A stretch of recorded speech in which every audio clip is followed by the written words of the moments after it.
Church, good morning. At maraming salamat po for joining us today. And welcome po sa Solution Grace Church. Pwede na ba palakpakan ng Panginoon? Amen. And we thank God dahil sa diyang napakabuti po ng Diyos. At tayo po pinagsama-sama dito. And of course, we would like to welcome yung mga kaibigan po natin online. Thank you for joining us today. And this is the first Sunday of August. Hindi ako nagkakamali, no? First Sunday po ito ng August. Ano? At binabati po natin lahat ng nandito po sa ating church. And of course, mas marami po sa ating mga online viewers. So, kung meron po kayong katabi na mga mahal nyo sa buhay, batiin nyo po, sabihin nyo sa kanila, peace be with you. Shalom. Sa mga church members din po natin dito on-site, pwede mo batiin nyo yung mga katabi nyo, sabihin nyo, shalom. Yes. At nagpapasalamat tayo sa Panginoon dahil tayo po ay muli po ay dinako ng Panginoon sa ating church to enjoy God's goodness. Amen? Amen. Para mahina yung amen ninyo. Kayo po ba ay nag-almusal na? Amen. And of course, my name is Laverne Duhot po. Nagpapasalamat kami sa Panginoon dahil in behalf of the church, kami po ay nagpupuri sa Panginoon. Once again, tuloy-tuloy pa rin po tayo sa ating ministeryo. And habang hinihintay po natin ating mga kasama, ay patuloy po naming pinapag-anyaya kung kayo po ay mga kaibigan na namin online, matagal na pong kasama namin sa pananambahan. Kung kayo po ay naniniwala at napapagpala sa ating ministeryo, please paki-share yung ating broadcast for today nang sa gayon mas malawak pa yung naaabot na ating ministeryo at ng ating mensaheng pinapakinggan sa umaga pong ito. At oras natin bilang pagpapatunay na tayo po ay live na live. It's 10:22 in the morning. 22 minuto makalipas ang ika-10 ng umaga. Tagalog yun, ha? At papasalamat tayo sa mga kaibigan natin. At dalayan ko po sa mga kapatid natin na nagnanais po na makasama tayo. Of course, tayo rin po ay may ministeryo on-site. So please, you may join us every Sunday. At makasama po namin kayo live. At tayo po'y matatagpuan sa Unit 114, Tia Maria Sarao Building, CV Star Avenue, Pamplona 2, Las Piñas City. So kabisado ka na yung address natin. And of course, gusto rin po namin ipagpaanyaya mamaya pong hapon kung kayo po'y malapit po sa Valenzuela, sa Quezon City, sa Malabon, sa Avenida. Meron din po tayong church sa Caloocan. Yan po ang SG sa Caloocan na atin pong worship service ay ganap na 3:00 ng hapon. At naroon po ang ating mga lead pastors na Pastor Martin Acha at Pastora Berna. At mamaya po magsama-sama tayo dahil ako rin po ang makakasama ninyo mamaya. Na I pray na patuloy po ay mapapagpala sa inyo mapapakinggan. Amen? And of course, gusto nating batiin si Brother Gio na ating kasama ngayon. At siya po ay kababayan din natin. Pwede ba natin palakpakan ng Panginoon sa buhay ni Brother Gio? At talagang tayo po ay blessed because natutuwa tayo ng pagbubukas po na ating sambahan ay meron tayong mga bagong kaibigan na nakakasama. Amen and amen. So, tuloy na po natin ang ating pag-uusap at simulan po natin ang ating pag-aaral sa umaga po ito. And let's pray. Aming Diyos, aming Ama, sa diyang napakabuti mo, gaya po ng sinasabi ng awitin na amin pong kinanta kani-kanina lang. Panginoon, hindi po talaga sapat ang salita at pangungusap para amin pong ihayag ang aming pagpapasalamat sa iyong kabutihan. At sa umaga pong ito, dalayan ko po, Panginoon, gamitin mo ako bilang iyong tagapagpahayag. Marino ko pong mailahad ang iyong nananaganang biyaya na sa amin po ay sa diyang magpapamangha. At patuloy mong busugin ang aming kaluluwa. Mula simula, gitna hanggang wakas, isang pangalan lamang po ang aming itataas. Panginoon, buksan mo, Panginoon, ang aming mga isipan ng sagayon. Mapawi po anumang pagdududa, takot, lungkot at pangamba sa aming mga buhay. At Panginoon, kami po ay lalabas sa aming sambahan na punong-puno at busog na busog ang aming mga puso at ang aming isipan. Salamat po. Ito po ang aming panalangin sa matamis sa pangalan ng aming Panginoong Jesus. And of course, lahat po tayo magsabi ng Amen at Amen. At maraming salamat muli po sa Panginoon dahil kada linggo po ay kami po ay talaga namang tuwang-tuwa dahil muli po ay nagsama-sama tayo. Last Sunday ay we were not able to join you dahil kami po ay pinagpala ng Panginoon. And after a long, long while, first time po namin nawala sa church. Hindi kami inabot dahil hindi kami pinahintulutan talaga. Siguro sabi ng Panginoon sa amin, anak, sa matagal na panahon, magpahinga naman kayo buong family. And of course, we would like to thank Tita Lenny Valenzuela for giving us talaga namang napakatinding regalo. At habang kami po ay nasa Katiklan Airport, tama ba ma? Pinapanood po natin ating worship service at blessed na blessed po kami. Sabi namin, ang gaganda pala ninyong tignan sa Facebook Live. First time yun na napanood namin. And syempre pa, maraming salamat din kay Pastor Jerome na nakasama natin last Sunday. Blessed po ba kayo sa napakinggan niyong message?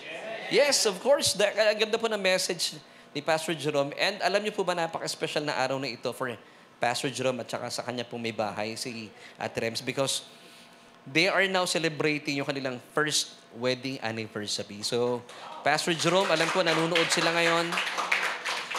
Enjoy your vacation. Kayo naman na nagbabakasyon. Pero alam ko sa mga pastor, wala talagang bakasyon. Tayo po'y tuloy-tuloy sa gawain. At gusto ko rin pong pasalamatan personally ang ating new gen pastor na si Pastor Jerome dahil hindi po ako nagdalawang salita na i-invite po siya para magsalita dito sa ating church. And of course, gusto ko pong susugan o sundan yung kanyang mga tinalakay last Sunday. Kasi napakaganda. Sino po dito na pagpala ng Panginoon sa message niya? Ang ganda, di ba? Naalala niyo po yung title? Hindi na, Kasing haba From Dusk Till Dawn. Savoring the sweetness of His presence. Tignan niyo, wala ako dito pero kabisado ko yung yung title. O di ikaw na. At syempre pa, as promised, ay babalikan po natin yung kanyang mga tinuro. And I pray na kayo po ay in love palalo sa ating Diyos na unang nagmahal sa atin. Amen. And for sa atin pong church, para po sa mga first time na napadako sa ating sambahan, tayo po ay kilala sa tawag na solution. Bakit solution? Parang mali yata yung spelling ninyo. Bakit may you? It's because we believe in this church na ang ating pong soul ang naghahanap po ng solusyon sa ating buhay. Dito po inilalagay ng Diyos ating kaluluwa, which is the middleman, para po mapawi po anuman po yung mga kaguluhan, pagdududa sa buhay. Ito po yung pinupuno natin. That's why, sa simula po na ating preaching, meron muna tayong question. And then, bago tayo matapos, ibibigay ko po sa inyo yung solution, yung solusyon na. Amen? Di ba sabi ng Romans chapter 12, verse 2? Na wag daw po tayo mag-conform to this world, but be transformed. How? By the renewing of the mind. So, kailan po nangyayari yung renewing of the mind? Every time you attend Bible studies or you attend church service, at kayo po ay nakikinig. Kahit po natutulog kayo, walang problema. Wala kayong maririnig sa akin. Alam niyo kung bakit? Tulog kayo Pero mapapanaginipan niyo ako. Amen? Kaya po maganda pong i-enjoy natin ang salita ng Panginoon. And of course, bago tayo magtuloy-tuloy pa, gusto ko rin pong i-honor ang isa po sa mga leaders natin. Dahil siya po ay meron pong tinanggap na award last Sunday. Anong tawag doon sa award niya, Mami? Alumni Achiever Award. Palakpakan natin si Ate Amel. Wow! Alam niyo, si Ate Amel, tahimik lang yan, pero marami siyang achievements. And of course, lahat po ng achievements niya, ibinabalik niya lahat sa Panginoon. Sa Diyos ang papuri. Kaya, Ate Amel, we honor you. Salamat sa buhay mo. And alam kong pagpapala po si Ate Amel, hindi lang sa ating church, sa maraming tao. Well, ganun po talaga ang anak ng Diyos. Tayo po hindi mga buntot, ulo tayo, nagiging pagpapala. At alam ko, marami po sa ating mga kapatiran, pagpapala rin po kayo. Amen. Sabi mo sa katabi mo, ikaw ay pagpapala. Yes. Huwag niyong sasabihin na para kayo nagbabanta. Yung masaya. Ikaw ay pagpapala. Amen. Parang parang iba di ba? Pero ikaw ay pagpapala. You are blessed. Amen. So, gaya pa na sinasabi ko kanina, tayo po ay Solution Grace Church. We're looking for solution. Pero syempre, bago tayo magkaroon ng solution, hanapin po muna natin at ibibigay ko muna sa inyo yung question. And this is our question for today bilang pagkapasimula. Sige nga po, mga anak, pakilagay nga po yung ating question for today. Bakit kaya may mga Kristiyanong takot maglingkod sa Panginoon? Or pwede nating sabihin na, bakit kaya may mga Kristiyano, sana hindi marami, konti lang.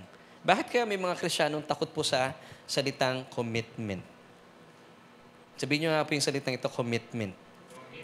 Bakit may mga taong at mga Kristiyanong takot maging committed?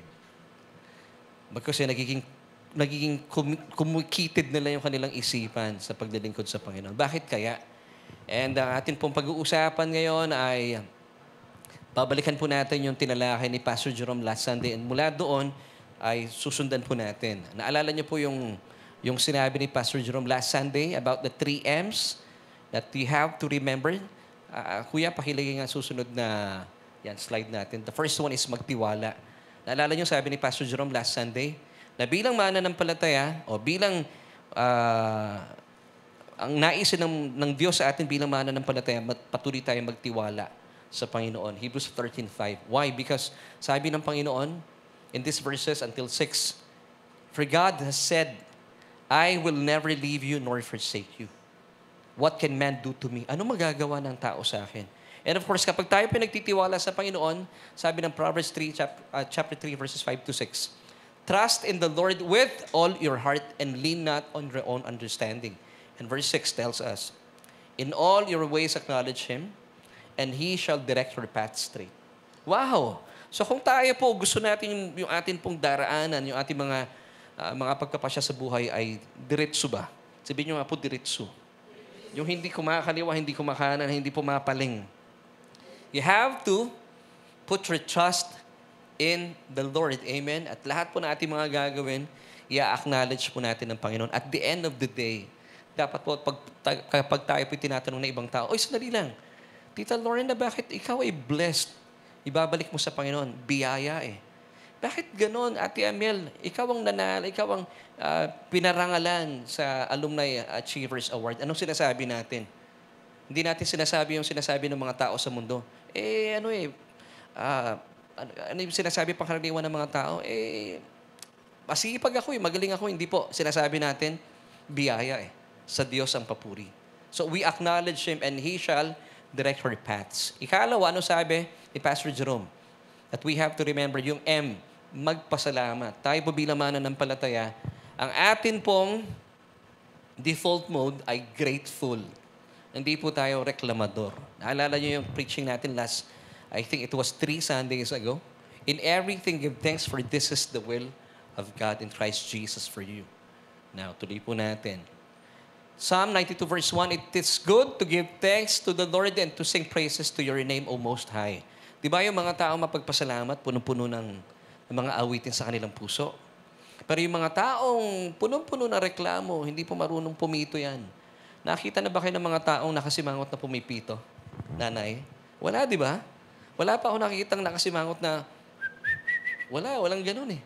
Lahat po na masasayang tao, nagpupuri. Lalo tigit tayo, no? Nagbibigay tayo ng papuri sa Panginoon. At yung mga sinisipol natin, usually mga praise and worship songs. Number 3, ano po yung number 3? Maglingkod. Ito yung kinatatakutan ng maraming mananampalataya sa ngayon. Of course, Romans 7 verse 6. At isa pang paalala sa atin, Psalm, pakilagay nga anak, 2 verse 11, serve the Lord with fear and rejoice with trembling. Now, muli po balikan natin ang ating mga pinag-usapan last Sunday at ako po ay tuwang-tuwa sa sinabi ni Pastor Jerome na marami po sa ating mga kapatiran, bakit po takot at takot sila sa salitang paglilingkod? Sinasabi nila, wala naman akong kayang gawin, wala akong talentong kagaya ni Kuya Gab. Ang galing mag-drums. Wala naman akong talento kagaya ni Jethro, magaling mag-bass. Anong sabi ni Pastor Jerome last Sunday? Just be in the church. Kahit nakatayo lang kayong ganon. Pag may nagkukwentuhan, dikit lang kayo. Pwede kayong magtanong, ano yun? Just be there in your church. Paglilingkod na po iyon. Amen. Wala pong masasayang na oras sa atin. Alam niyo po ba, ang greatest investment na inilaan sa atin ng Diyos sa mundong ito, tayo po ay nakikinig ng salita ng Panginoon. Kasi po yung pakikinig ng salita ng Panginoon, ang balik po nito sa atin, it's for eternity. Daig pa po nito ang lahat ng mga insurance na available. anumang branch po yan. Ang pinakamagandang investment sa buhay. You have to listen to the word of Christ. And paano po nangyayari yun? Every Sunday, just be in church. Amen. Investment po yan. Wala po nasasayang sa atin. Kaya po napakaganda talaga. Ba't kaya hindi gumagana yung aking clicker, Kuya Aves?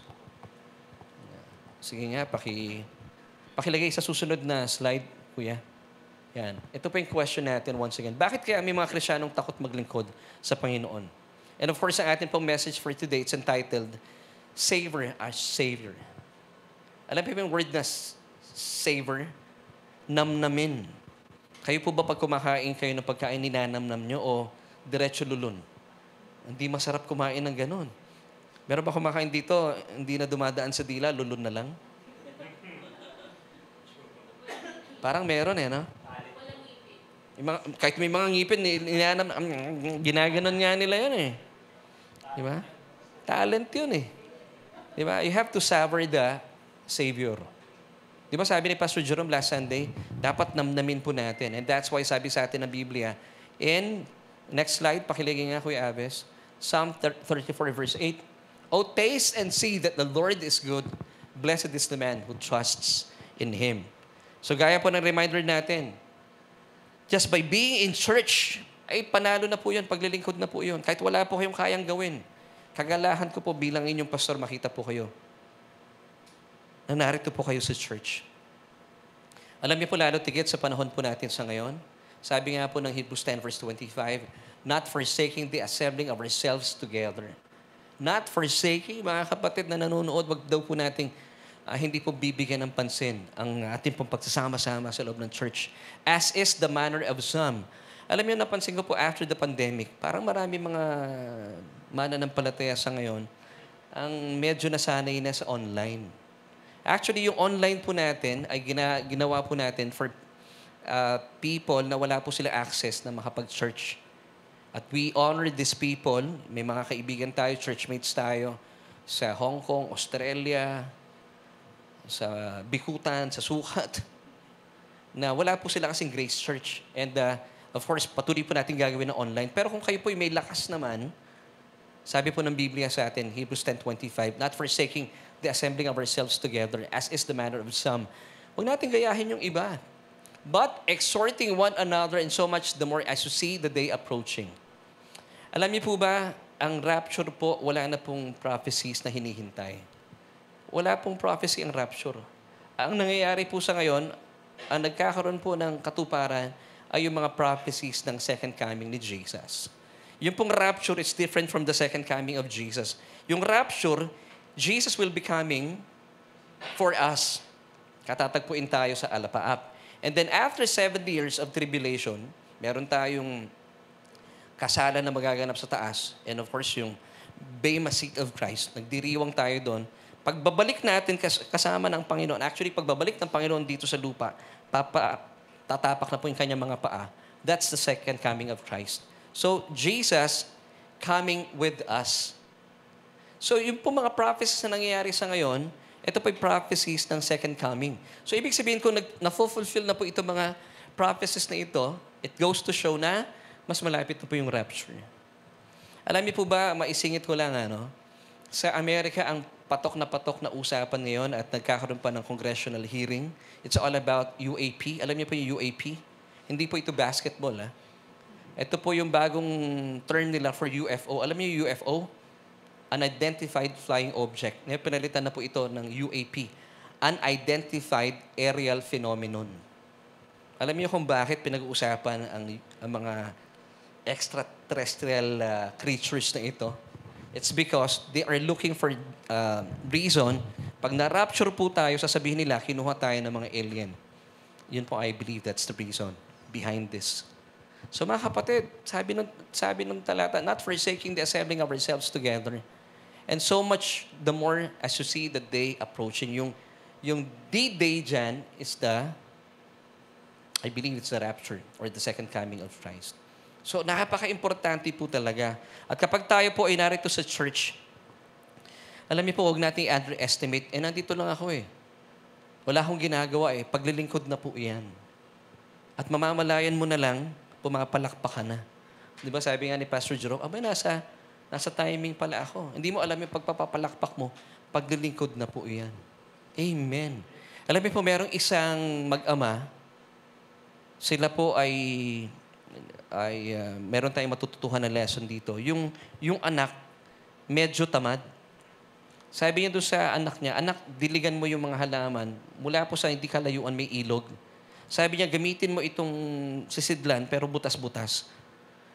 Sabi nung bata, tayo, ang dumi nitong sisidlan, bakit ko gagamitin na pangdilig? Sabi niya, hindi, para masanay lang ba yung bata, para kumilos. Kasi tamad tulog ng tulog. So ang ginawa ng bata, sumunod naman. So habang kinukuha niya yung tubig, tumatapon kasi may butas no? Pagdala niya doon sa mga kailangan niyang diligan, wala na yung tubig. Pero sa kanyang pagsunod sa kanyang ama, napapansin niya yung kanyang lalagyan, even though butas-butas yun, pero mula sa dating marumi, nalilinisan. Alam niyo po, ito maganda, kahit po kayo ay nasa church. Mabuti po nasa church kayo, unintentional or intentionally nakikinig kayo ng salita ng Panginoon. Sa akin, okay yun. Kasi hindi niyo po alam, pag nakikinig kayo ng salita ng Panginoon, ito po ay nagsisilbing tubig po sa atin. Nililinis po yung ating mga isipan. Diba? It's so nice to be in the house of the Lord. Amen. Kaya po napakagandang investment po nito. Kaya po yung Sunday natin gawin nating special. Pastor, may pasok ako pag Sunday I understand. Pero kapatid, alam niyo, anak po kayo ng Diyos. Naku, napakasarap po na tinig po na maririnig ng Diyos mula sa inyo na ipagpipray mo, Lord, Father, gusto ko po sana pag Sunday, bakante ako, wala akong pasok. Pwede yun, di ba? Alam niyo po, nung ako po ay nagtatrabaho pa, isa po sa akin pong panalangin sa Panginoon, ayoko may pasok ng Sabado at Linggo. Kasi wala pa po kami sa biyaya noon, pero pag Sunday talaga, I see to it na nasa church po ako. At ang ganda ng investment na binigay ng Panginoon sa akin talaga. Hindi lang siya lifetime, it's for eternity. Amen. Now, kapag kayo po nasa church lang, akala natin, wala tayong napapala. Pero do not underestimate the power of receiving. Ika nga po, man's greatest duty and responsibility is to humble himself before the Lord. Ang papel po natin bilang mananampalataya, let God be the blesser and us be the blessed. Yun po talaga ang papel natin. Bilang nasa biyaya, remember Ephesians chapter 2 verse 8 to 9? For we have been saved by grace through faith and not of ourselves. Why? Because it is a gift of God. Wala tayong ambag Wala talaga. Gift. Pag sinabing gift, regalo, anong ginagawa nyo sa regalo? Binibili po ba ang regalo? No. You just have to believe it and then receive it. And then use it. Diba? Pag niregaluhan kayo, pag ginamit nyo po yung regalong yun, ay masarap po yun. Masarap sa pakiramdam na nagbigay. Amen? Sabi ng verse 9, still with Ephesians chapter 2, not of works lest anyone should boast. So tayo po, the greatest duty or responsibility that we have to do is just receive from Jesus. Naku, yan po ang pinakamasarap sa Panginoon because ito po ay, whenever we humble ourselves to the Lord, sabi natin, Lord, nandito lang ako sa church. Makikinig at makikinig. Kahit po naiidlip ako ng konti, pero Lord, nakikinig ako. Okay lang yon. Ang mahalaga po, tumatanggap tayo. Amen? Di ba? Wala pong demands ng Panginoon sa atin. Gusto ng Panginoon sa atin, kahit nadyan ka lang, Lord, wala akong kayang gawin Akala mo lang yun, pero dyan ka lang, walang problema sa Panginoon. Amen? Just by being in church, paglilingkod na po iyon. Amen and amen. Para patunayan ko po sa inyo na meron pong kapangyarihan ng pagtanggap. At ito po ang lengguwahe ng Biblia mula sa Panginoon. Kasi tayo po mga tao, ang propensity natin. And of course, many Christians today, ang akala po nila, kasi tao ang natural sa atin, gusto natin tayo yung nagtatrabaho. Kasi believing na when you do more, you will have more. When you pray more, you will get more blessings. Akala natin ganun Na para patunayan po talaga na meron pong kapangyarihan ng pagtanggap. Kasi po ito talaga ang mensahe ng Ebanghelyo. Once again, let God be the blesser. Siya po ang tagapagpala. Ano pong tawag sa atin? Sumasahod lang ng pagpapala. Kaya po ang tawag sa atin, pumapala ng pagpapala. Kaya po ang tawag sa atin ng Biblia, we are blessed. Naalala niyo kaninang verse natin? Ibinigay ko po sa inyo. Taste and see that the Lord is good. Blessed is the man who put his trust on the Lord. Kapag tayo po nagtitiwala sa Panginoon that He is our provider, tayo po, hinahayaan natin siya na, Lord, kayo po ang aking blesser and me as the blessed one. Wow! Yun po ang papel natin. So, dadaling ko po kayo sa isang kasaysayan ng Panginoong Jesus. At siya po ay dumako po sa tahanan nila Maria at saka ni Marta. Kilala niyo po yung magkapatid na iyon at makikita po natin, ma-identify natin sino tayo sa dalawang magkapatid na ito. Si Maria at saka si Marta. So let me give you itong verses na ito. Mula sa Luke chapter 10 verses 38 until 40. Now it happened as they went that he entered a certain village. Kasama po dito ni Jesus yung kanyang mga disipulo. And a certain woman named Martha. Church, pakisabi nga po yung pangalan Martha. Hindi ganon. Dapat Martha. Dapat yung lumalabas yung dila doon. Sabihin niyo ulit, Martha. Huwag naman masyado. Martha, yung isa naman si Mary. And a certain woman named Martha welcomed him into her house. And she had a sister called Mary. Come on, church, sabihin niyo po, Mary. Para makilala niyo yung magkapatid. Sino po yung magkapatid uli? Si Martha. Mali eh. Martha. Dapat labas talaga yung dila. Martha. And sino yung kapatid? Si Mary. Who also sat at Jesus' feet and heard His word. Now, sabi pa ng verse 40, but Martha was distracted with much serving. And she approached Him and said, ito na, kinausap niya ang Panginoon, Lord, do you not care that my sister has left me to serve alone? Therefore, tell her to help me. Nako, ito pong si Martha, parang pakiramdam ko, Pilipino to eh. Alam mo yung tipo ng mga Pilipina na napakasipag sa bahay. Sa mata po ng mga kapwa-tao, pag tinignan mo, medyo tamad si Maria eh. Pero si Martha parang talaga namang bibang-biba, ano? Alam niyo po, sa Biblia, kagaya pa na pinag-usapan natin before, I think it was 3 Sundays ago, meron pong dalawang uri na mananampalataya. Yung mga mananampalataya nagpapasailalim sa mayamang biyaya ng Diyos. Meron naman pong mga mananampalataya nananatili pa rin po sa lumang kasunduan ng kautusan. Now, sa tingin niyo, sino po itong dalawang ito? Si Maria, siya po ay, it's a type of a believer that is under the new covenant of third grace. Tayo po ito.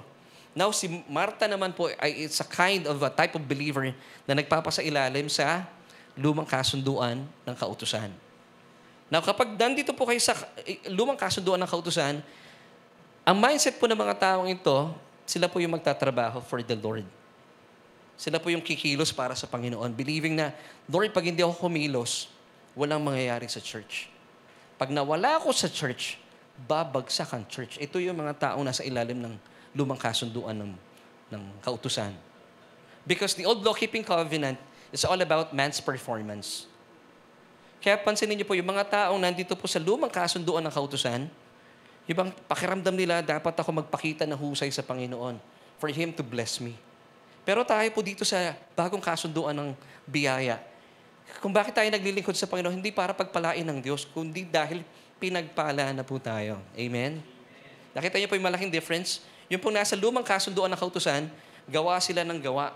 Because the old law-keeping covenant is based on man's performance. Kasi pag gumawa sila, naniniwala sila may kaakibat na gantimpala. So gagawa sila para gantihan sila ng Diyos ng pagpapala. Kaya ang tawag doon gantimpala. Tayo naman, hindi natin ginagawa yon. Ang atin pong paggawa, ito po ay bunga ng ating kaligtasan.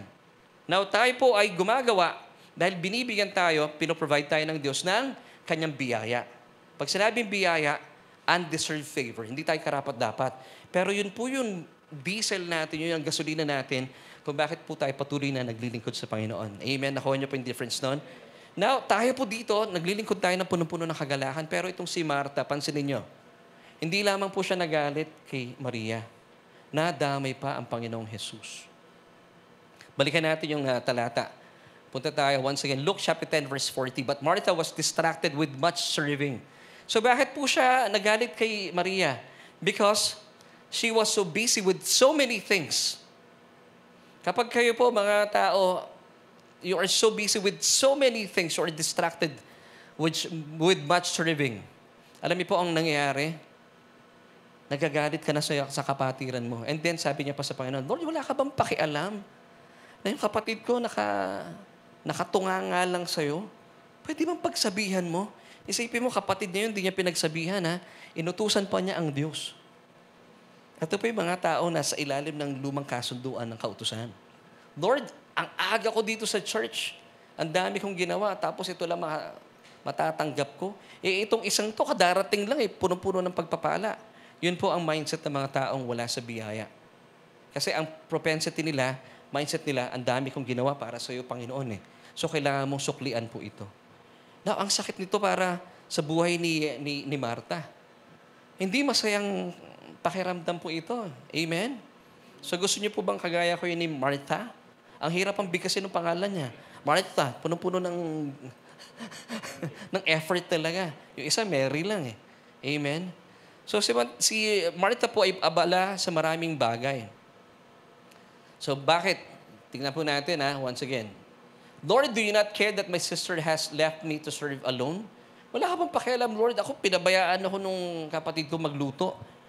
Now, alam mo, pwede naman siya sabihan ng Panginoon Kung ako siguro ang Panginoon, pwede kong sabihin sa kanya, ginusto mo yun Alam niyo, ang nakaligtaan ni Martha, si Jesus po, pag dumarating siya, hindi siya nagpapahain ng pagkain. Siya ang nagpapakain sa atin. Naalala niyo po, may pinakain siya, 5,000 men, not counting women and children. 5,000 po yun, nakaligtaan yata ni Martha yun. Nagpakain din po siya sa 4,000. Nakaligtaan ni Martha yun. Now, masakit dito, hindi lang siya nainis kay Mary, mukhang nadami pa ang Panginoong Jesus. So, hindi po ito healthy bilang karelasyon. So, sino po kaya sa kanila? Tayo. Ako, I believe, ang SGC. Hindi po tayo si Martha. Tayo po ay si Maria. Now, let me give you itong difference po nila. And let us see the big difference. Si Mary at saka si Martha. Si Mary, she looked beyond the exterior and saw a fullness in the Lord to draw from. So, nakita po niya, hindi niya nakita yung panlabas ni Jesus. Nakita niya, it's beyond the exterior.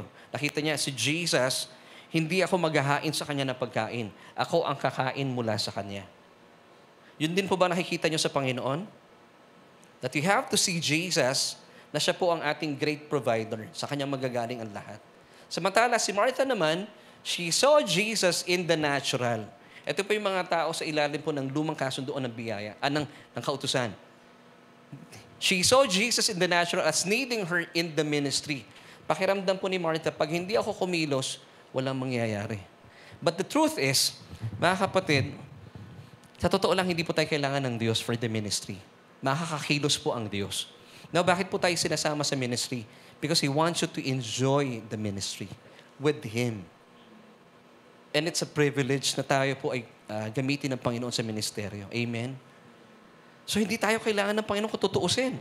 But it's a privilege na pinili tayo ng Panginoon to be part of His ministry. Pero si Martha, ang pakiramdam niya, Lord, hindi tatakbo ang church pag wala ako. Ang problema, nung napagod, sinisi yung kapatid. Yung kapatid niya, ano pong ginagawa ng kapatid niya? Nung dumating si Jesus, she sat at Jesus' feet. Ano po yung sat? It's a posture of rest.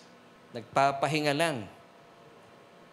And she listened to the word of Christ.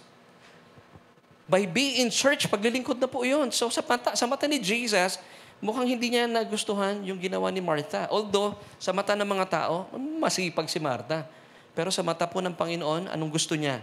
The greatest responsibility and duty that we could give to the Lord is to sit at Jesus' feet and listen to His word. By being in church, naku, panalo na po yun. Ang gusto ng Panginoon sa atin. Kaya nga po ang Sunday, I pray na maging hindi siya negotiable. Pag araw ng linggo, it's Jesus' day. Sunday, capital S-O-N, day. It's Jesus' day. Amen. Kasi nga po, napakahalaga po ng Sunday. For you to sit at Jesus' feet and listen to His word. So kanino po na-please ang Panginoon? Actually, na-please po talaga siya with Mary. Now, I believe with all my heart, nung sinabihan po niya si Martha, alam niyo naman ang Panginoon, Hindi po condemning ang Panginoon, malumanay po niyang sinabi. At pinaalalahanan po si Martha. Anong sabi ni Jesus kay Martha? At ito rin po ang sinasabi ng Panginoong Jesus sa mga taong pagod na pagod.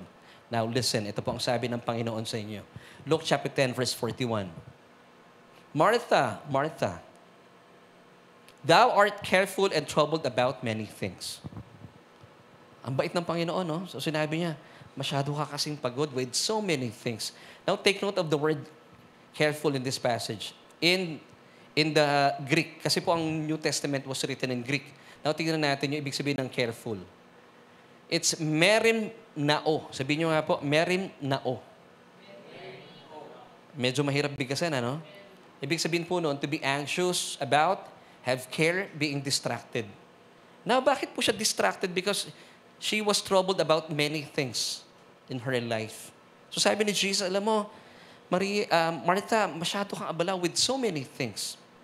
Tuloy po natin.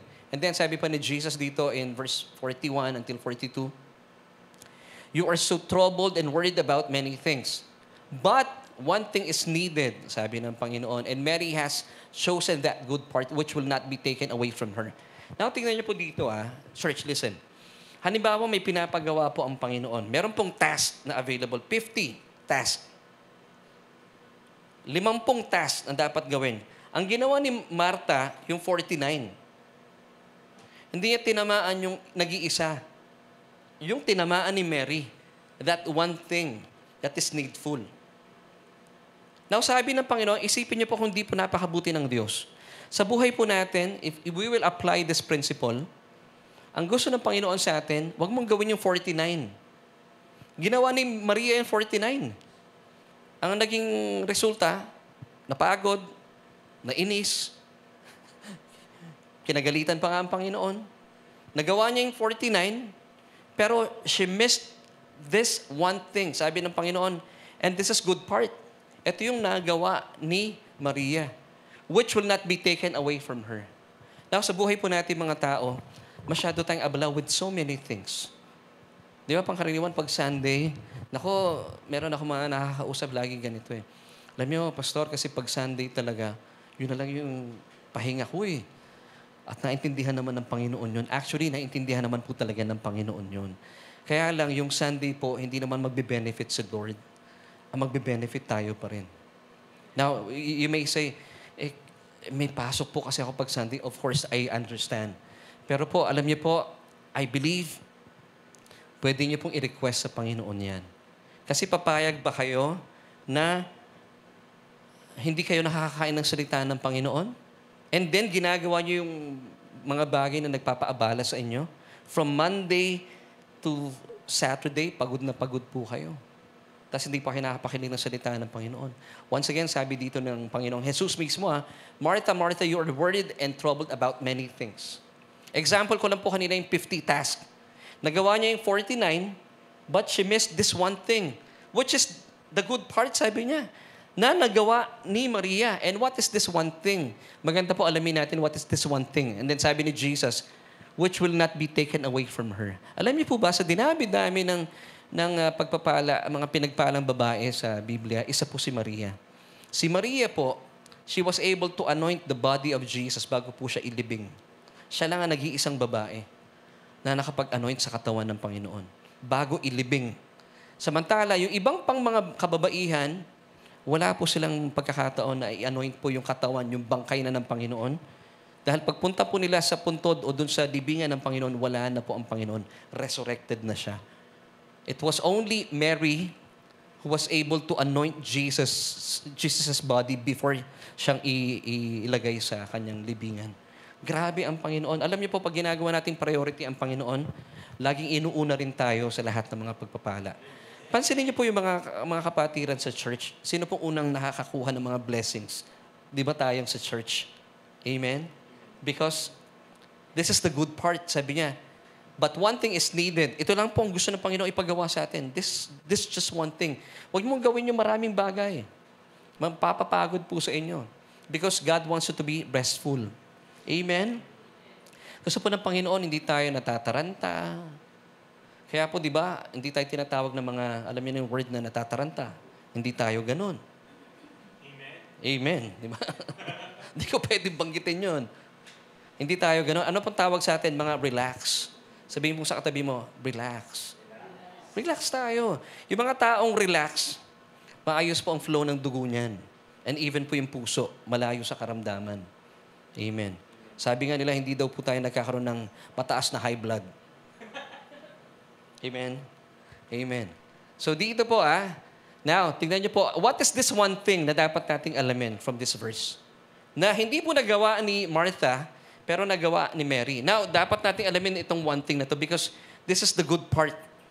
Na namimiss po na maraming tao sa mundo, including many Christians today. Now, balikan po natin yung talatang ating pinag-aaralan. Luke 10:39. And she had a sister called Mary, who also sat at Jesus' feet and heard his word. So this is the one thing that is needful na ginawa po ni Maria. Gusto po ba natin magawa po ito? Amen. Now, alamin natin, ano po yung paglilingkod na gusto ng Panginoon na gawin natin? Simple lang. Pwede po ba natin basahin ng sabay-sabay? 1, 2, 3. Ang sa kanyang paanan, yan po yung ating sambahan, at ng kanyang salita. Mahirap po ba yon? Mga kapatid, hindi po iyon. Ako nagsasalita, kayo nakikinig. Ako nakatayo, kayo nakaupo. Sino mas mahirap sa ginagawa natin ngayon? Pero sa totoo lang, hindi ako nahihirapan. Nag-i-enjoy po ako sa ginagawa ko. Why?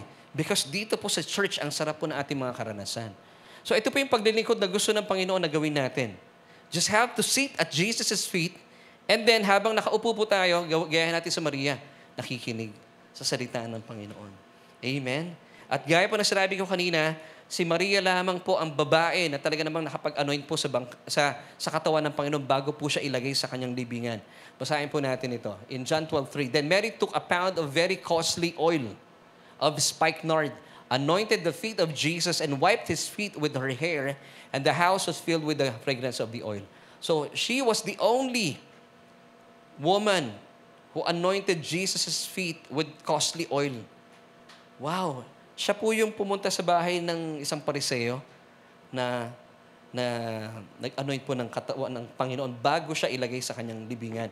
Yung ibang mga babae, hindi po sila nagkaroon ng pagkakataon dahil it's too late for them. Kasi nung i-anoint nila ang katawan ng Panginoon, nabuhay na po siya maguli. Lucas 24:1-3. Madilim-dilim pa ng unang araw ng Sanlinggo, ang mga babae nagbalik sa libingan, dala ang mga pabangong inihanda nila. Nang dumating sila doon, nakita nilang naigulong na ang batong nakatakip sa libingan. Ngunit nang pumasok sila, wala roon ang bangkay ng Panginoong Jesus. So tayo po, yung mga nagbibigay po ng prioridad sa Panginoon, lagi rin tayo nauuna sa mga events sa buhay ng Panginoon. Amen? Gusto po ba natin yon? Ako gusto ko yun.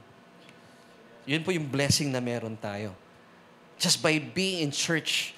Wow, ito po yung nauupo tayo sa sambahan natin. Kasi po ang may kaisipan po ng church, it is God Himself.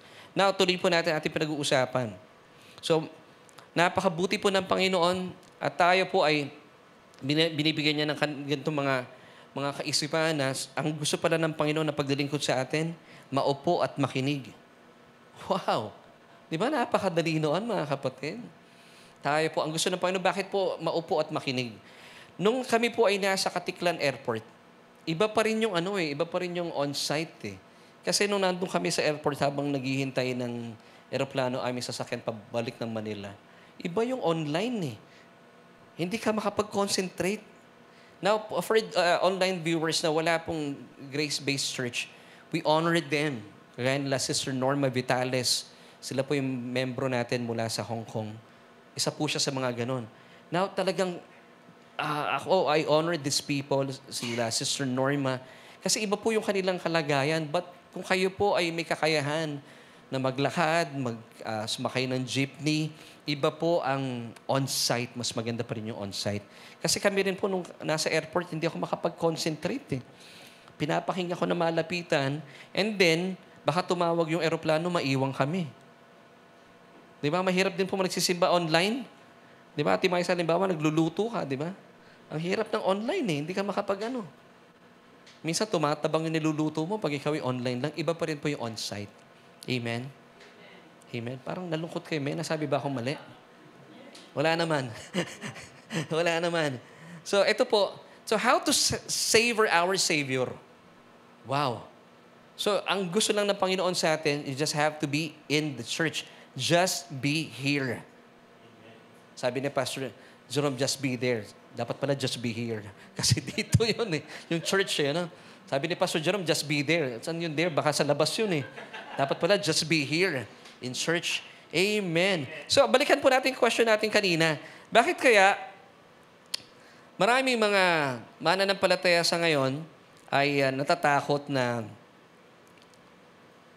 maglingkod sa Panginoon? Alam nyo kasi, ang mindset ng maraming mga Christians sa ngayon at napapakinggan nilang mensahe ng Ebanghelyo, akala nila, ang Panginoon ang nagde-demand sa Panginoon, ang nagde-demand sa atin na maglingkod kayo sa akin.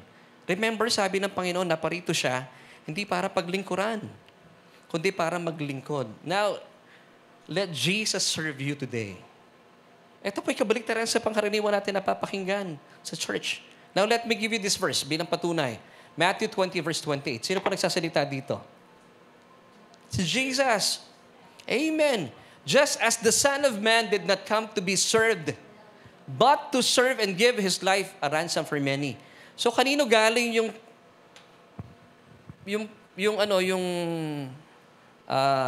lagi nating naririnig sa mga supermarkets? Happy to serve. Kay Jesus yun, hindi talaga sa SM yun. Kay Jesus yun. Happy to serve.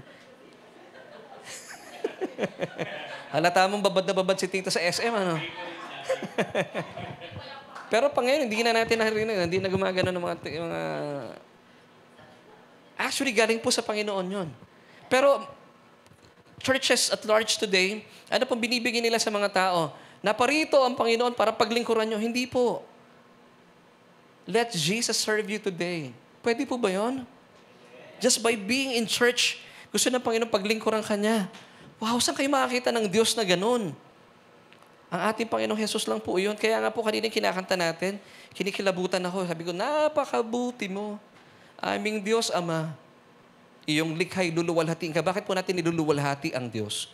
It's because after knowing that God is so good, God's goodness leads us to repentance. Nagkakaroon tayo ng pagbabago ng isipan. Kailan po nagkakaroon ng pagbabago ng isipan? When you come to church. Pag nasa bahay po kayo, hindi nyo po makarinig po ito. Ano ibig sabihin ng repentance? God's goodness will lead you to repentance. Repentance in Greek, it's metanoia. Pagbabago ng isipan. Kagaya po ngayon, nagkakaroon ng metanoia in this church. Kasi po before, we were thinking na akala natin na dapat pala maglingkod tayo sa Panginoon. Inihingi ba ng Panginoon na maglingkod? Yes, sasabihin ng mga relihiyon, ng mga tagapagturo. Pero ang metanoia po natin sa ngayon, hindi po nagde-demand ang Diyos na maglingkod tayo sa Kanya. Now, naglilingkod po ba tayo? Yes. Yung pong paglilingkod natin, yun po ay epekto ng ating kaligtasan. Pero Jesus never demand anything from us, but He wants us to receive from Him. At pag tayo po naintindihan natin itong gospel na ito, we are now savoring His goodness. Wow! Pero ako po, wag na natin matapos sa savoring or tasting. Naalala niyo po, yung mga tasters po, tinitikman lang. Lulunin po natin yung kabutihan ng Panginoon. Amen and amen. Now, bilang mga pagpapatunay, para patunayan ko po sa inyo yung verse na ito, Matthew 20, verse 28. Sabi niya, just as the Son of Man did not come to be served, but to serve. Kaya sabi ng Panginoon, pag kayo po'y pinagsisilbihan niya, He is so happy to serve you. Wow! Di ba kina-inlove sa Panginoon? Ang Diyos natin, naparito siya. He wants you to be, God wants you to be of service to you. Saan kayo makakita ng Diyos na ganun? Pangkaraniwan, hindi natin may pagkakaila. Maraming mga politiko, mga presidente. Ano pong ginagawa ng mga tao sa presidente? Naglilingkod. Pero ang Diyos natin, siya po'y hari ng mga hari, ang gusto niya sa atin. Anak, pwede ba kitang paglingkuran? Pwede ba kitang yakapin? Pwede ba kitang mahalin? Alam niyo kung ba't po maraming Marta sa ngayon? It's because pinipilit nila yung sarili nila na patunayan yung kanilang sarili sa Diyos. Hindi po. Hayaan po natin na ang Diyos patunayan niya ang kanyang pagmamahal sa atin by receiving from Him. Yun po yung pinaka-greatest duty natin. Amen? And the more po naintindihan natin, wow, what a mighty God we have, mighty siya, almighty siya, pero despite the fact na siya po ay makapangyarihan, isipin mo, gusto niya maglingkod sa iyo? Alam niyo po ba nung nasa aeroplano kami, minamasdan ko yung mga bahay na malalaki, nung kailan lang malalaki. Tapos nakita namin nung nasa may baklaran na kami, yung mga malalaking buildings, pag nasa taas ka na pala, ang liliit na, no? Sa mata ng Diyos, maliit tayo, pero we are so precious in His sight. Kayo po ba naisip niyo yung mga langgam paglingkuran niyo? Ang liliit nun, di ba? Anong ginagawa niyo sa langgam? Tinitiris niyo nga eh. Tinatapakan. Pero tayo, ang liliit natin sa Diyos, pero gusto niyang paglingkuran tayo. Ano pong pagpapatunay dito? Because He loves you so much. Now, bibigyan ko po kayo ng mga talata na kung saan pinapatunayan po ng mga kasaysayang ito na kapag ang Panginoon may lumalapit po sa Kanya o Kanya pong nilapitan, lahat na may sakit, wala po siyang binigo. At kapag siya po yung nagpagaling, hindi po siya humihingi ng kabayarang pabalik. Oy, pinagaling kita, sumunod ka sa akin. Walang ganun. Alam niyo sino po nagsasabi nun? Yung mga relihiyon. Hindi po ang gospel. Now, let me give you these verses para lalo kayo ma-inlove sa Panginoon. Matthew 8:3-4. Then Jesus put out His hand and touched him, saying, I am willing, be cleansed. Ito po yung may leprosy. Immediately his leprosy was cleansed. Verse 4. And Jesus said to him, see that you tell no one. Sabi niya sa mga pinapagaling niya, huwag mo na sasabihin kung kani-kanino pa. Hindi kagaya ng mga politiko. Pag may ginawa silang malit na bagay, nakapaskil pa. A project of ganyan-ganon. Pero si Jesus, sabi niya, huwag mo na ipagsasabi. Grabe ang Panginoon. No? And then, anong ginagawa niya sa taong yon? Pinapauwi niya sa bahay. But go your way. Kung saan mo gustong pumunta, pumunta ka. Hindi niya binibigyan ng demands. Grabe ang Panginoon po natin. Isa pa. Mark 8:25-26. Then He put His hands on his eyes again and made him look up, and he was restored and saw everyone clearly. Then Jesus sent him away to his house. Uwi ka na. Saying, neither go into the town nor tell anyone in the town. Ang bait ng Panginoon. Kapag may ginawa siya mabuti sa inyo, hindi niya sinasabi, oy, mamukha kalimutan, ha? Pag sabi mo yung ginawa ko sa iyong kabutihan at maglingkod ka sa akin. Nakasarado pa yung bibig pag nagsasalita. So, walang demands ang Panginoon. Hindi po ba sadyang perfect yung song natin kanina, napakabuti mo? Amen. Ito po ang Diyos natin. And this is the gospel. Marami mga tao sa ngayon lumalayo sa Diyos, akala nila ang Diyos demanding. Hindi po. Let Jesus review today. Now, meron pong isang bulag by the name of Bartimaeus. Actually, it's not a name. Bar, it's son.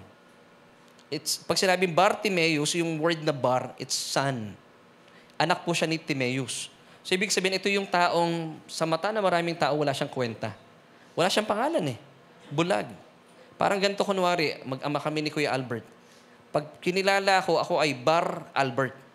Anak ni Albert. Kaya ang pangalan nitong bulag na to si Bartimaeus. Pero actually, hindi siya name. Tawag lang, ayan, anak ni Timaeus, Bartimaeus.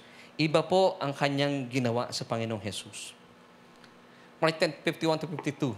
So Jesus answered and said to him, what do you want me to do for you? The blind man said to him, Rabboni, that I may receive my sight. Si Bartimaeus po ito. And then ito pong ginawa ni Bartimaeus. Then Jesus said to him, go your way. Wow. Your faith has made you well. And immediately, he received his sight. And ano pong ginawa ng taong to? He followed Jesus on the road. Anong tawag po dito? Reciprocation. Ano ibig sabihin ng reciprocation? Hinanap ko sa dictionary.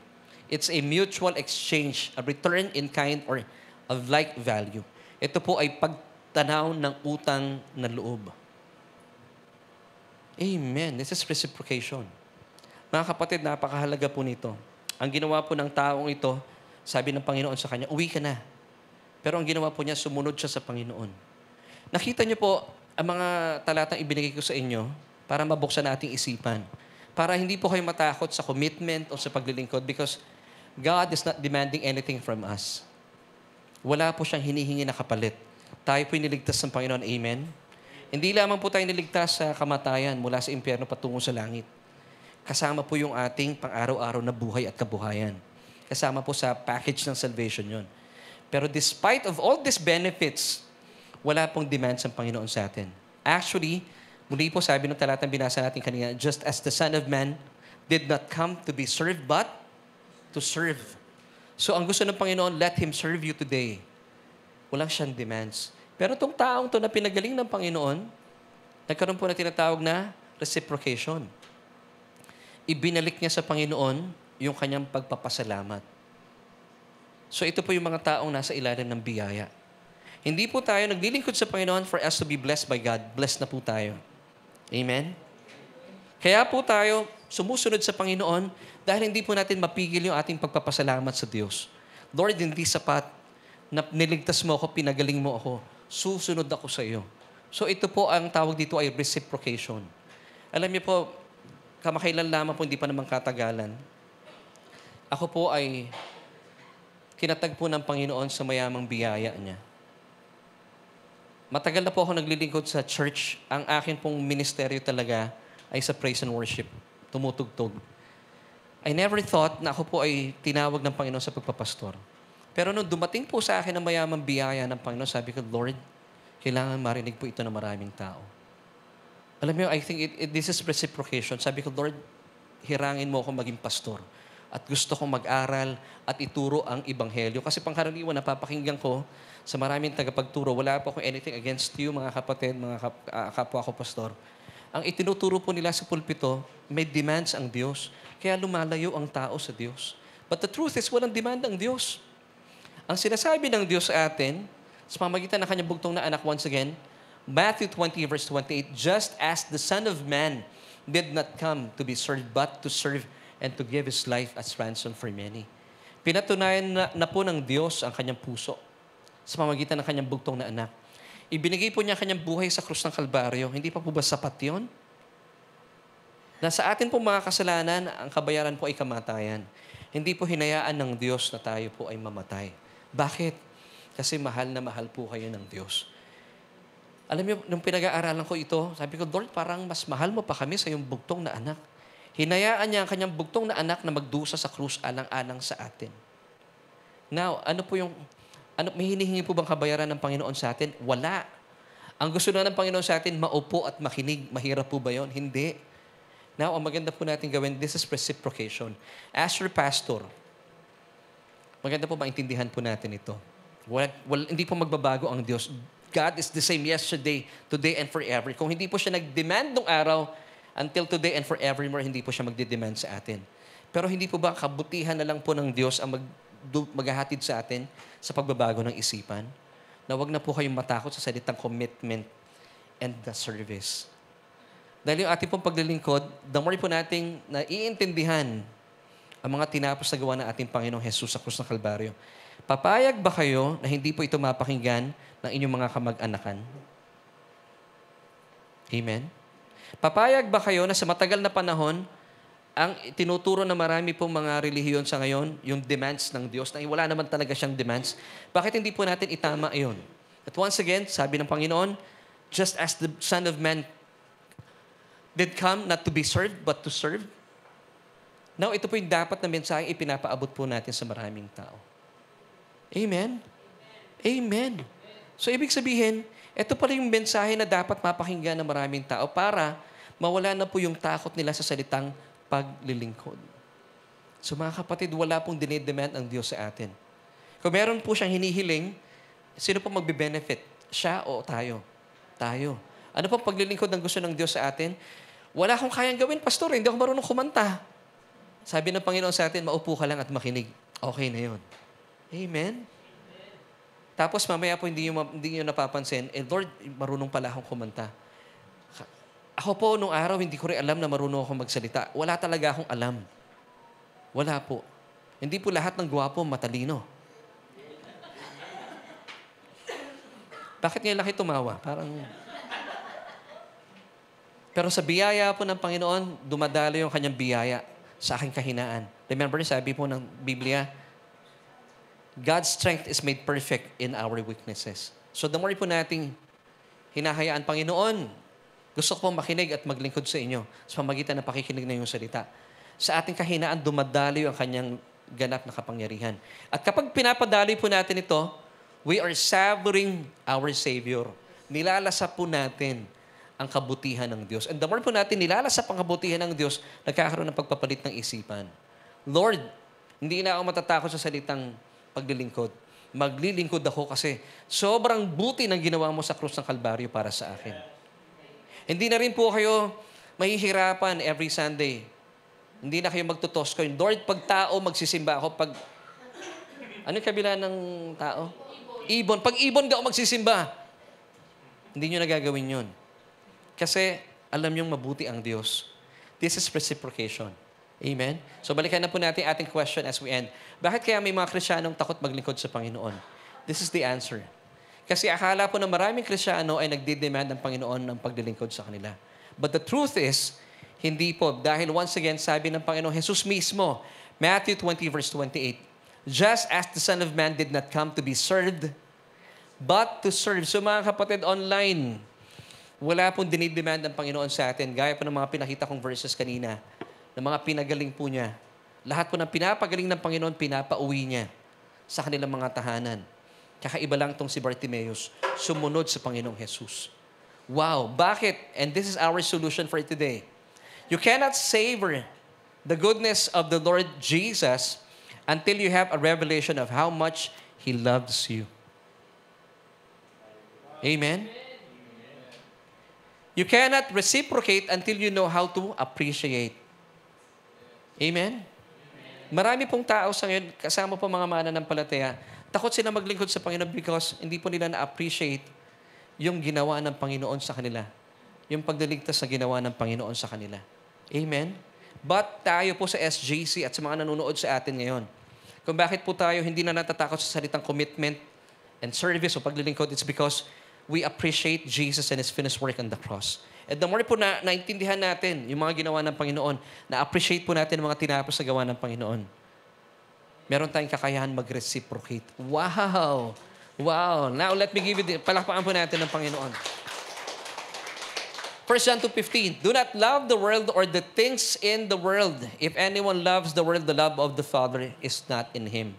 Yung pangkaraniwan pong verse na ito ay mali po ang konteksto sa mga maraming tagapagturo. Sinasabi nila, kung bakit marami raw tao sa ngayon ang nai-inlove sa mundo, dahil hindi nila mahal ng Diyos. Hindi po yan ang sinasabi ng Biblia. Alam niyo po ang dahilan kung bakit maraming tao nai-inlove sa mundo?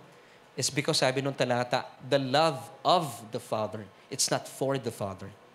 Marami pong tao sa ngayon, kasama po ng maraming Kristiyano. It's so hard for them to commit themselves to the service of the church. Why? Because they have no revelation of how much God loves them. Kaya nga po pinipreach natin, mahal po kayo ng Diyos. At wala pong dinidemand ng Diyos sa inyo. And the more po alam natin ang katotohanan ito, hindi na po mahirap sa ating ibigay ang ating mga sarili sa paglilingkod sa Panginoon. Tandaan po natin, the love of the Father is not in Him. Hindi po for ang sinasabi dito. Kaya po kayo napapariwara, kaya po kayo na-inlove sa mundo, it's because wala tayong knowledge about how much God loves you. Pero mahal na mahal po kayo ng Diyos. Now, kapag alam mo, mahal na mahal kayo ng Diyos, hindi mo lang sinasavor yung kanyang goodness. Nilululun mo pa na magiging madali na po sa atin ang maglingkod, ang magbigay, even po ang pagbibigay na ating mga sarili. Gaya po ni Maria. Ano pong ginawa ni Maria? Amen. Luke 10:39. And she said, she had a sister called Mary who also sat at Jesus' feet and heard this word. This is the one thing that is needful. The good part, mga kapatid. Lagi po natin gagawin sa alang-alang. All you have to do, maupo lang tayo sa mga paan ng Panginoon and always listen to His word. Amen. For us to taste and see that the Lord is good. Pero gaya pa ng sinabi ko kanina bilang pagtatapos, wag lang po kayong magtatapos sa taste. Lulunin po natin ang kabutihan ng Panginoon. At patuloy po natin mararanasan, malalasap ang kabutihan ng Panginoon. At talagang masasabi mo, makakanta mo, napakabuti mo, O Diyos. Amen? Palakpakan po natin ang Panginoon.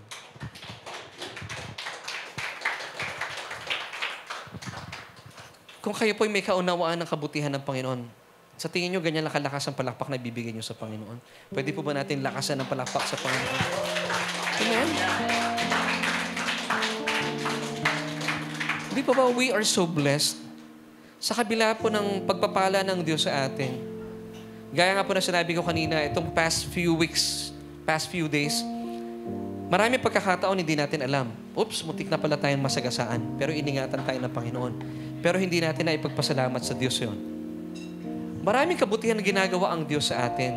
Pero mga kapatid, I pray na maging aware po tayo each and every single day na wala pong hinihingi sa atin once again ng Diyos. Kung meron man po siyang hinihingi sa atin, ang magbe-benefit tayo pa. Ano pong hinihingi sa atin? Let us just sit at Jesus' feet and listen to His word. To savor the goodness of our Savior.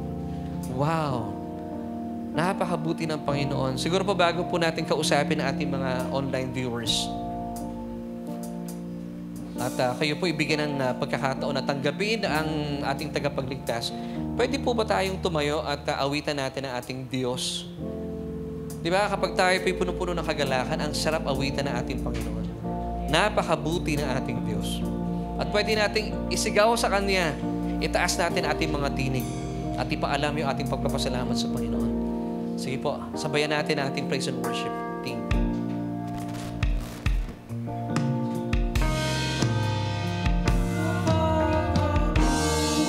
Come on, church.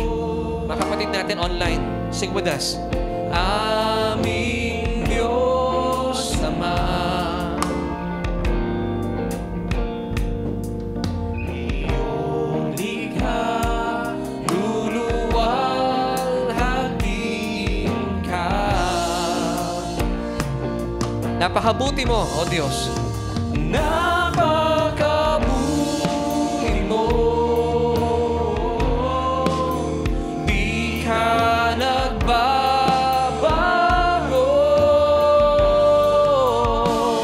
Noon, ngayon. Noon, ngayon. Kailan pa man sa buhay ko'y tapat. Muli po natin awitin. Napakabuti mo. Napakabuti mo. Aming Diyos Ama. Ang iyong likhay, luluwalhatiin ka. Ang iyong likha, luluwalhatiin ka. Pwede po ba natin itaas sa ating mga kamay at papurihan natin ng Panginoon? Napakabuti mo, O Diyos. Kabuti mo, di ka nagbabago.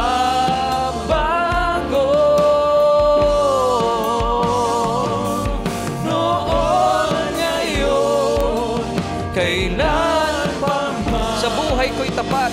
Buhay ko'y tapat. Kaibigan, sino man po kasama natin dito sa ating church, kung kayo po ay wala pang relasyon sa Panginoon, alam niyo po, ang dami po natin namimiss sa buhay natin. Gusto po ng Diyos na meron kayong kaugnayan sa Kanyang bugtong na anak. At sabi po ng Biblia, Romans 10 verse 9, that if you confess with your mouth the Lord Jesus Christ and believe in your hearts that He was raised from the dead, you shall be saved. So ang gagawin lang po natin, simple lang po ang pagtanggap sa Panginoon. Buksan po yung ating mga labi, kaalinsabay po buksan din po natin ating mga puso. At maniwala na siya lamang po ang Panginoon na kailangan natin sa ating buhay. Na siya rin po ay hindi na natiling patay bagkus siya po ay nabuhay mula sa kamatayan at mananatiling buhay magpakailanman. So kapatid, please pray this prayer with me. Sabihin niyo po ito, sundan niyo po ang panalangin ito na nagmumula sa inyong mga puso. O Diyos, kinikilala ko ang aking sarili na walang kakayahan, hiwalay po sa inyo. At naniniwala po ako na sa mga tinapos na gawa ng iyong bugtong na anak na si Kristo, ay pinawalang sala na ako. Jesus, tinatanggap kita bilang aking Panginoon at sariling tagapagligtas. Maraming salamat po na sa iyong kamatayan, inangkin mo lahat na aking mga kasalanan. Gayon din ang aking kahirapan at na aking mga sakit at karamdaman. Naniniwala po ako na kayo po ay nabuhay mula sa kamatayan. At dahil dito, isa po mapanghahawakan na patotoo na ako ngayon ay matuwid na sa iyong harapan. Salamat po sa iyong kaloob na kaligtasan at ang aking pangalan ay nakasulat na sa aklat ng buhay. Amen at amen. Kaibigan, kung kayo po ay sumunod sa panalangin yan, ligtas na po kayo. Wala pong hinihinging demands ng Panginoon sa inyo. Hayaan niyo pong paglingkuran kayo ng Panginoon. At kapag kayo po ay pinaglingkuran ng Panginoon, wala po kayong magagawa kundi mamangha sa Kanyang nananaga ng pag-ibig, awa, at pagpapala at biyaya. Mahal na mahal po kayo ng Diyos. Gusto ko naman po kayo ipanalangin lahat po na narito po sa ating church and even po mga kapatiran natin sa online. Mga kapatid, ang paglilingkod po sa Panginoon hindi po bagay na kinatatakutan. Ang tawag po dito ay reciprocation. Bagaman hindi po na humingi ng demands ng Panginoon sa atin. Pero hindi po ba mula po sa mga ginawa ng Panginoon sa atin, hindi po ba bilang mga anak niya, hindi ba natin pwedeng ipakita sa Diyos ang ating pagpapasalamat sa pamagitan ng ating paglilingkod, pagbibigay ng ating mga sarili? Nasa katunayan, tayo rin po ang magbe-benefit po dito. Amen? Ang naisin lamang po ng paglilingkod ng Panginoon sa atin, bilang pagsasimula, maupo lagi at makinig sa Kanyang salita. Yun po ang gusto niya pasimulain. At makikita niyo po inyong mga sarili, mamamangha na lang, naglilingkod na pala kayo sa Panginoon. Ganyan po kabuti ang Diyos. Amen and amen. Gusto ko po kayo ipag-pray at lahat po ng mga kaibigan natin dito sa church. Ano man pong kabigatan at mga problema ang inyong dinadala. Kung ibinigay po ng Diyos ang Kanyang bugtong na anak, nagdusa at namatay sa krus ng Kalbaryo, sa tingin mo hindi niya kayang lutasin ang problema mo sa ngayon. So ibigay po natin ang ating mga kabigatan sa Panginoon. Church, buksan po natin ang ating mga labi. Sabihin natin sa Diyos ang mga kabigatang ito. Panginoon na aming Ama, salamat po dahil may kalayaan po kaming makalapit po sa inyo para idulog ang anumang kabigatan na daladalahin sa aming balikat. Panginoon, sa mga oras pong ito, sabi mo sa iyong salita ay i-cast namin or i-itcha namin ang mga kabigatang ito mula sa aming mga balikat patungo sa inyo dahil kayo po'y nagmamalasakit sa amin. Salamat po sa iyong kabutihan na siya nagdadala sa amin sa pagpapalit ng aming mga isipan. Panginoon, dalayan ko rin po mula po sa mga katotohanan na aming mga pinag-usapan. Tulungan niyo po, Panginoon, na aming mga puso. Bagaman wala po kayong hinihingi na kapalit sa paglilingkod, pero Panginoon, sa iyong biyaya o naisin po namin na maglingkod sa inyo. Sino man po sa aming mga kapatiran sa ngayon ang nagkakaroon po ng revelation about your love, your perfect love towards them, Panginoon, alam ko po, hindi po nila may iwasang maglingkod sa inyo. At ang salitang paglilingkod ay hindi na po nila katatakutan. Even Lord, yung salitang commitment, hindi na po ito isang bagay na katatakutan o aayawan. Panginoon, napakabuti mo. Wala hang katulad, wala hang kapares. Ang mga hari sa mundo naghihingi, nagdidemand sa amin ng paglilingkod. Ang iba't ibang mga politiko, humihingi sa amin ng aming paglilingkod, pero kayo po ay kakaiba. Wala kayong hinihingi na parito po kayo hindi para paglingkuran, kundi maglingkod sa amin. Lord, bukas po ang aming mga bisig, Panginoon. At tinahayaan po namin na kayo po'y maglingkod sa amin. Panginoon, yakapin mo po kami na iyong pagmamahal. Salamat po. At mula po sa mga katotohanan ito, mula, Panginoon, sa iyong kahabagan, sa iyong biyaya, Panginoon, ang puso po namin na natutunaw at naisin din po namin maglingkod sa inyo, O Diyos. Salamat po sa mga kapatid namin ito. And even, Lord, yung aming pagbibigay na aming mga sarili, yung aming pagbibigay na aming mga resources, ay hindi na po kami nahihirapan dahil naniniwala kami, Panginoon, karapat dapat po namin ibigay ang lahat ng ito sa inyo, O Diyos. Maraming salamat po. Salamat sa iyong pag-ibig at pagmamahal.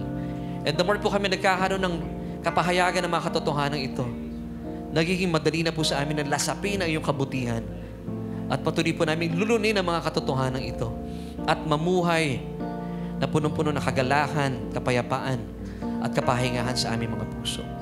Salamat, Panginoon. Patuloy mo kami tinuturuan to savor you as our Lord and Savior. Salamat, Panginoon. Patuloy mo ipinapalasap sa amin ang iyong kabutihan at dahil dito patuloy naming ilalagak ang aming pagtitiwala sa inyo, O Diyos. Salamat, O Diyos. Salamat. Ito po ang aming panalangin at pagpupuri sa matamis na pangalan na aming Panginoong Jesus. Lahat po tayo magsabi na amen. Mga kapatid, thank you for joining us. See you next Sunday. Palapakan po natin ang Panginoon. Amen. Amen.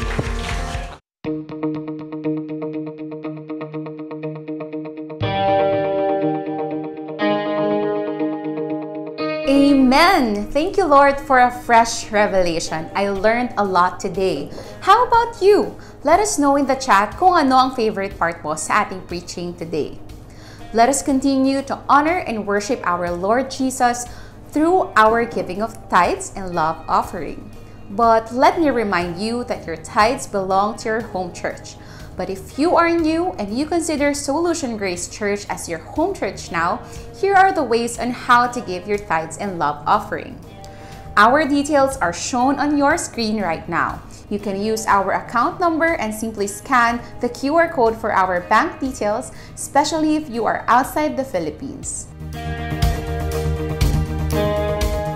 Thank you for being a faithful tither and a generous giver. As we prepare to give to the Lord, let us lift our phones and I will pray for you. Heavenly Father, we thank you that we can give to you. In this form of giving our tithes and love offering, we honor and we worship you. We believe that this is not about us, but you alone. And I declare blessing and favors on us today and in the coming days and weeks. In Jesus' mighty name, amen. Thank you for joining us today on our Sunday online worship celebration. My name is Lace and we hope to see you next week. Keep this in mind. You are greatly blessed, highly favored, and deeply loved by God.